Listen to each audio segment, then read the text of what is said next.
Today, I'm going to Denmark. Except I'm not, because plane tickets are expensive, and honestly, that's like way out of my budget for this video. So instead, I'm going to the next best thing, which is Solvang, California, which is known as the Danish capital of America and indeed the most themed city in America. From what I've been told, it's like stepping into a European fairy tale, and you see lots of windmills and a ton of bakeries with pastries I can't pronounce. So that being said, let's go to California. I'm in California, so let's go to Solvang. Okay. Solvang is about a 2-hour drive from Los Angeles, which means I had plenty of time in the car to romanticize about my life or, rethink whether I should have learned some Danish before this trip. The journey to Solvang consists of driving through beautiful mountains, and this is legit located in the middle of nowhere, meaning like Bortle 1 Sky's middle of nowhere. So yeah, it definitely didn't feel like I was in the States once I had arrived. Okay, but why does this actually look like Denmark? Well, I haven't actually been to Denmark, so I can't really say that, but I feel like if I went to Denmark, this is what it would look like. We've noticed something. What's up with all of these cranes on top of the buildings? Look how many cranes there are. It's a weird thing. Interesting. And the amount of windmills in this area, like I was expecting 1 for decoration, but there was like 6. They did not hold back. This town was truly built on theme, and me of all people, I can respect that.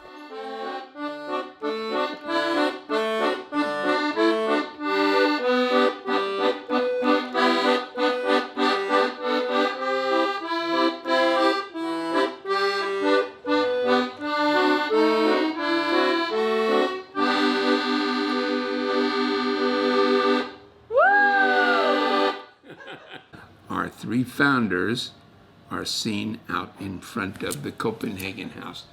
They are pictured the way they were when they bought all 9,000 acres of Solvang. They came out here. They were actually immigrants from Denmark. 2 churchmen, Pastor Nordentoft, Pastor Gregerson. The third was an educator by the name of Professor 𝚌𝚘𝚎𝚎. They wanted to build a school modeled after the Danish folk schools.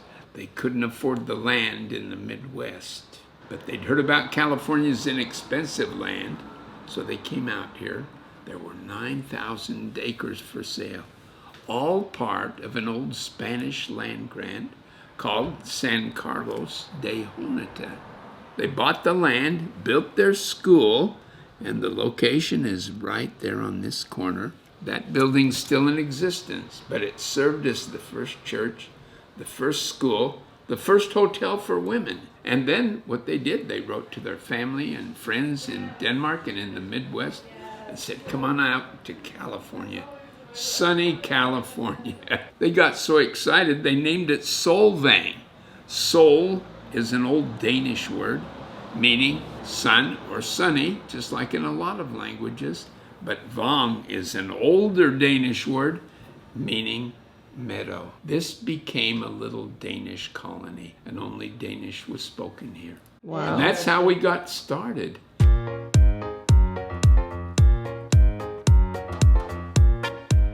All right, so now that we know the history of the place, it's time to get to the best part of Solvang, and that is, of course, the food. And when I say food, I mean pastries, cookies, and everything Danish.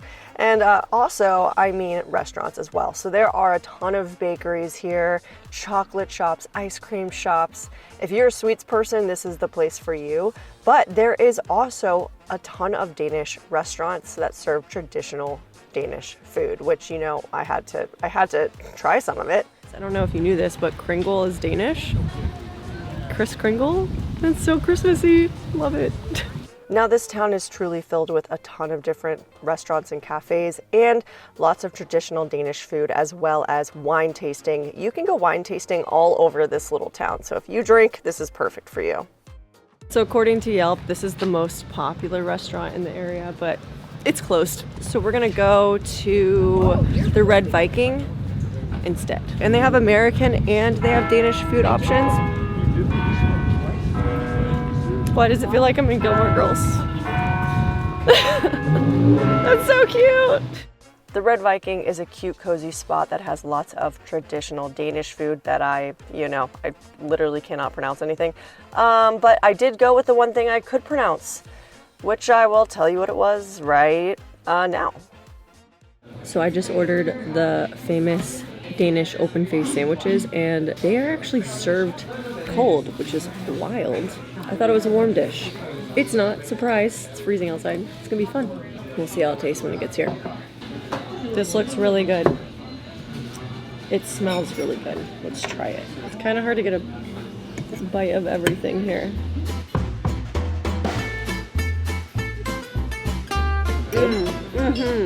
That is bomb. Oh my gosh. Hang on. Really yummy. Would definitely recommend. What's this? What is this jelly? Yeah, pickled beet. Okay. Potato salad. Guys, that is so good. That's great. 10 of 10 would recommend. Not what I was expecting. It was really good. And now I'm gonna go get pancake balls. I don't know the proper name. Abel Skerber or something. I don't know. Next, I made my way over to a bakery to get some pancake balls, and these are specially made by these lovely people right here. So, I had to try their lovely handiwork and see what these pancake balls were all about, because I saw signs for them everywhere all over the town.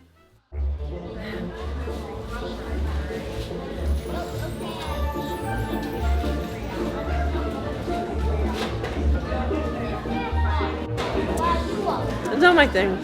It tastes like a bread roll with jelly. No offense. It's not sweet. It's literally just like a bread roll with jelly. I'll still eat it, but not my favorite. Now it's time to head over to the Copenhagen Garden for something a little bit more savory, the classic pretzel. I'm at the Copenhagen Sausage Garden. Couldn't bring myself to get the sausage. I'm just not a pork person, so couldn't do it. But we did get a pretzel for $6. This is the small one. We also got some cheese with it. Oh my gosh, so good. I figured it would be. Wow. What kind of cheese is that? Cheddar? White cheddar? White cheddar. Wow, that is really good. More. Definitely get that for sure. Now, of course, this town isn't just about the food as much as I would like it to be. There are indeed museums here that you can visit, and the main one I wanted to take my time to explore was the Copenhagen House, the Solvang Amber and Viking Museum. I also learned how to say hej, which is hay in Danish, and tickets here cost $5, and if you want to become a real Viking and learn all about it, this is the place to do it. It's kind of perfect for me because with like LARPing and stuff, I consistently dress like a Viking. This is really scary. I don't know about that. So I'm speaking to you from Valhalla. I'm sitting at the table next to the gods in Valhalla. This museum just consisted of 2 rooms. It's really tiny. But if you are a fan of museums and just learning in general and you take your time reading things, and we stayed in here for about 35 minutes. I like the swords. That's my favorite thing in here. And the outfits, although that's like it's not like an artifact. So it did take up a little chunk of time and I learned a lot. I am Viking. Arr! Is that good? So the lovely gentleman from the visitor center gave us a list of places to visit, and the cathedral and schoolhouse was one of them. You already saw the schoolhouse, and the cathedral was open as well, which was amazing. I love visiting cathedrals when I go to Europe just because they always have the most beautiful architecture. And even if it's a smaller one like this, it's still beautiful. And fun fact, that little ship that is hanging in the center of the church is indeed a replicated design that they do in Danish churches in Denmark. So, you're stepping into a bit of history. Very pretty in here. All right, after we had a moment of peace, it was time to roam around the town for some shopping. You've got everything from antique shops to dress shops to shoe stores to an all year round Christmas store, and you've got plenty of souvenir shops as well that have traditional Danish items. So if you are here and you're looking for a sweet little gift, oh my gosh, this store right here is my absolute favorite, and this would be the place to find all of those items. There's actually 2 of them, only in Solvang and Esco's Solvang Bazaar Gifts and Souvenirs. And look at this store. Oh my gosh. And after doing a bit more exploring, I did find a bookstore. And let me say, for this being such a small town, this bookstore had absolutely every single book that I would want to buy. And it was a good spot to visit if you were in town. All right, so after a full day of exploring Solvang, I'm officially in love with this place. From the history to the food, the shopping, and all of the hidden gems, this town is truly a little slice of Denmark right here in California. So whether you're here for the pastries, the Viking history, or just to soak up the charming vibe, this would definitely be a little romantic getaway, something straight out of a book. Solvang has something to offer everyone. So I hope you had fun seeing the most themed city in America, and I will catch you in the next one.